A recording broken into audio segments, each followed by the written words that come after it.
Ռուսաստանում գործող պետական մակնշման համակարգը վերահսկող մարմնի հանձնարարությամբ մարգելափակել է Հայաստանից արտահանված ավելի քան 70,000 շիշ խմելու ջրի և գազավորված ըմպելիքների վաճառքը։ Արգելքը վերաբերում է միայն որոշակի արտադրական խմբաքանակների և գործում է մինչև անհրաժեշտ ստուգումների ավարտը։ Համակարգը միացված է երկրի բոլոր դրամարկղերին, ինչը թույլ է տալիս անմիջապես դադարեցնել տվյալ ապրանքների վաճառքը թե խանութներում, թե առցանց հարթակներում։ Պաշտոնական պարզաբանմամբ որոշումը պայմանավորված է սպառողների կյանքի և առողջության համար հնարավոր վտանգների կանխարգելման, ինչպես նաև արտադրանքի նկատմամբ սահմանված պարտադիր պահանջների հնարավոր խախտումներով։ Միաժամանակ նշվում է, որ սահմանափակումը չի տարածվում նույն արտադրողների մնացած արտադրանքի վրա։ Կենտրոնական բանկը կրկին անփոփոխ է թողել վերաֆինանսավորման տոկոսադրույքը, այն պահպանելով 6,5%-ի մակարդակում։ Կենտրոնական դրամատան հաղորդմամբ լոմբարդային ռեպոյի տոկոսադրույքը շարունակում է կազմել 8%, իսկ բանկերից ներգրավվող միջոցների տոկոսադրույքը 5%։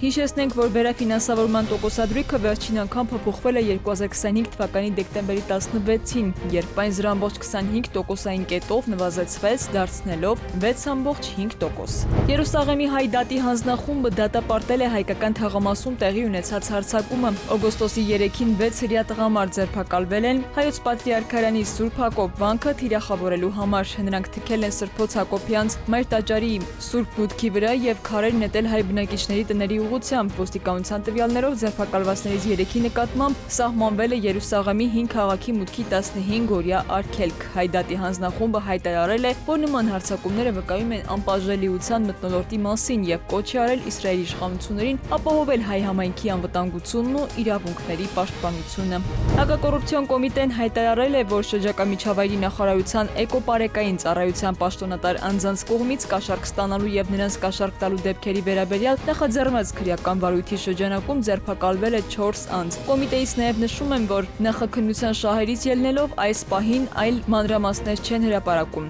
Ըստ լրատվամիջոցների ձերբակալված պաշտոնատար անձինք կասկածվում են մի խումբ անձանց հետ նախնական համաձայնությամբ ձկնորսներին ուղղորդելու մեջ կարմիր գրքում գրանցված Սևանի իշխանի ապօրինի որս կազմակերպելու նպատակով։ Արարատի մարզում այսօր առավոտյան ողբերգական ավտովթար է տեղի ունեցել ժամը 07:50-ի սահմաններում Երևան-Երասխ ավտոճանապարհի Այգաբանի կամրջի հարևանությամբ բախվել են 4 ավտոմեքենա՝ Nissan, Kia և 2 Opel։ Ֆոտոլրագրող Շամշյանի փոխանցմամբ վթարի հետևանքով 2 մարդ տեղափոխվել է հիվանդանոց։ Բժիշկները նրանց տեղում առաջին բուժօգնություն են ցուցաբերել, սակայն վիրավորներից մեկը գիտակցության չգալով մահացել է։ Երիտասարդ աղջիկը հազանգում է Սասունցի Դավիթ Կայարանի մոտ իրենց շենքից ոչ հեռու անհայտ անձը հարձակվել է իր վրա, վնասվածքներ պատճառել և հափշտակել դրամապանակը։ Աղջիկը տեսանյութ է հրապարակել, ներկայացնելով ստացված վնասվածքները ու պատմել դեպքի մանրամասները։ Նրա խոսքով հարձակվողը արտաքուստ կասկածելի չի թվացել, սակայն հանկարծակի մոտեցել է, գետնին գցել իրեն և փորձել վերցնել պայուսակը։